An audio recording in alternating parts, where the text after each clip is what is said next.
Егер сен қыздармен танысасың, бірақ соңында дос болып қаласың, или мен әлі отношенияға дайын емеспін, сен жақсы жігітсің, бірақ сен ұната алмай жатырмын, осы қарым қатынасты бұзбай ақ қояйық, дос болып жүре берейік деген сөздерді естіп жүрсең, онда бұл видео саған арналады. Соңына дейін қара, осы проблеманың шешіміне бір қадам жақын боласың. Сенің ниетің түзу, қыздардың бәріне дұрыс қарайсың. Оны лақтырып кету, қадап кету, пайдаланып кету, ойнап кету деген нәрсе сенің ойыңда да жоқ. Бірақ сен танитын бір жігіттер бар, олардың ниеттері түзу емес. Олар керісінше қыздарды тезірек горизонтальный положенияға жатқызуға асығады, соған әрекет жасайды. Соның ыңғайын табады. Даже ыңғайы келіп жатса, қарызға ақша алып, немесе оған кредит алғыздырып, рассрочка жасатып, бірдеңе алғыздырып, сонымен гуляй Вася деген жігіттерді де көргенім бар. Сонда ойлайсың да, немене қыздардың бәрі ақымақ болып қалған ба, или болмаса мен бірдеңені білмей жатырмын ба, или қате жасап жүрмін ба деген ойға келесің да. Өйткені сенің ниетің түзу, аналар бәрін наоборот істеп жатыр. Неге мен оны алдамаймын, оны қызды қадамаймын, бәрін ашып айтамын, ниетімді көріп тұр. Ал анау жігіттің түрінде тұр ғой, оны бір рет көрген соң не істейді, жоқ болады.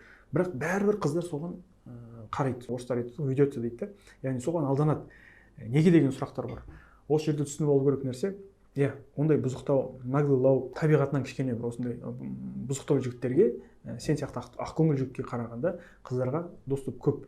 Оның кейде характер ойнап кетеді, оның харизмасы ойнап кетуі мүмкін, оның просто банальный опыт ойнап кетуі мүмкін да. Бірақ бұл деген ол бақытты адам, немесе ол болашақта да бақытты болады деген сөз емес.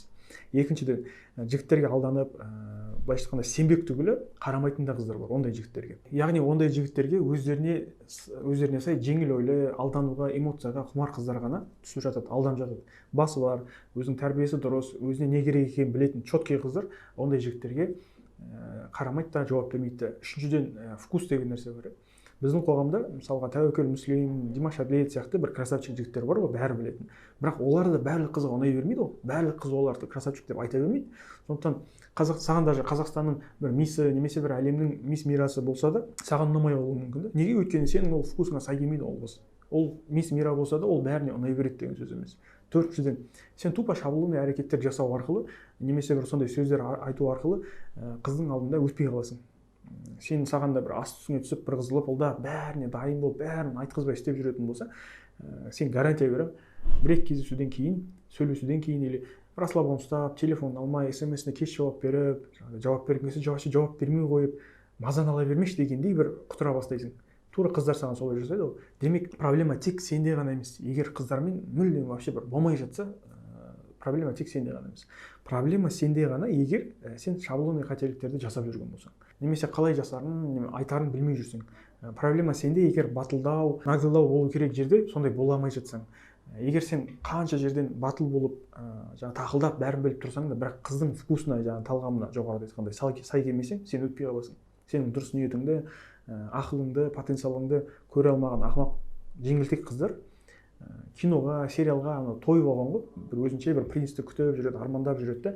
Немесе болашақта өзімнің бір жеке кәсібімді ашам, өзімнің жеке бір пландарым бар, өзім үшін өмір сүрем.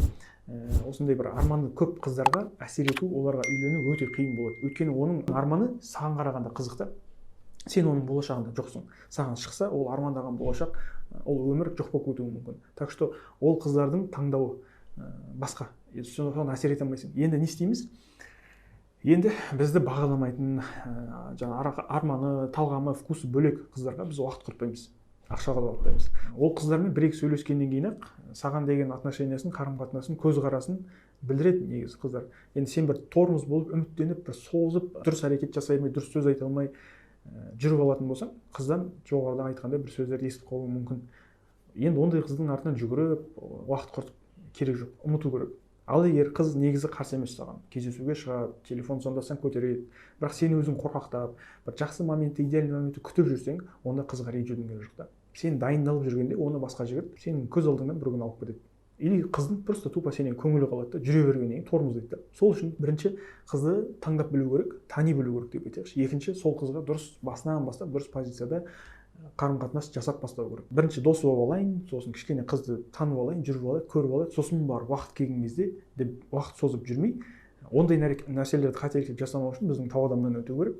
Үшінші, сен өз бағаңды, құндылығыңды білуің керексің. Яғни қыздарда ол құндылық деген жағы қатты бір проблема жоқ, әсіресе әдемі қыздарда да. Оның құндылығын мектептен балалық шақтан сен сияқты жігіттер жылдар бойына көтеріп келе жатады. Просто так сыйлық бере салады, просто так комплимент айта салады, просто так внимание береді, бәрі айтқан істеуге дайын да.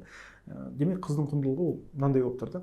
Ал сенің құндылығыңды керісінше түсіріп тастайды. Сен қоғамда біреу болып, бір осындай бір орның болмаса, атың болмаса, сенің бағаң по-любому төмен болады да. Құдай да адамның амал ниетіне қарай, әрекетіне қарай оның абыройын көтеріп немесе түсіріп қояды екен ғой. Демек сен кім екеніңе қыздар бәрібір қарайды, сен қандай екеніңе. Бәрі емес, бірақ көпшілігі қазір сондай, заман сондай. Сол үшін сен өз құндылығыңды көтеру арқылы, яғни бағаңды көтеру арқылы, арттыру арқылы қыздардан жоғары еркек деген позицияға түсе аласың. Басқа анау 99% жігіттерден бір аз болса да ерекшеленесің. Демек қазір саған өз құндылығыңды көтеру керек, қыздарды танып білу керек және қыздар туралы білім керек, ақпарат керек. Өйткені саған қыздар көп отказ беріп жатса, шетінен қайталана береді осы нәрсе. Демек сен реально бірдеңені дұрыс жасап жатқан жоқсың деген сөз. Ол ақпараттарды кім береді біздерге? Біздің Тау адам курсынан сен ол ақпаратты толық ала аласың. Сондықтан жігіттер, бүгінге осы. Видео пайдалы болса лайк басамыз, келісем, келіспейтін жерлеріңізді комментарий қалдырамыз. Және өйстіп тупит етіп қадалып жүрген достарыңа осы видеоны жібереміз.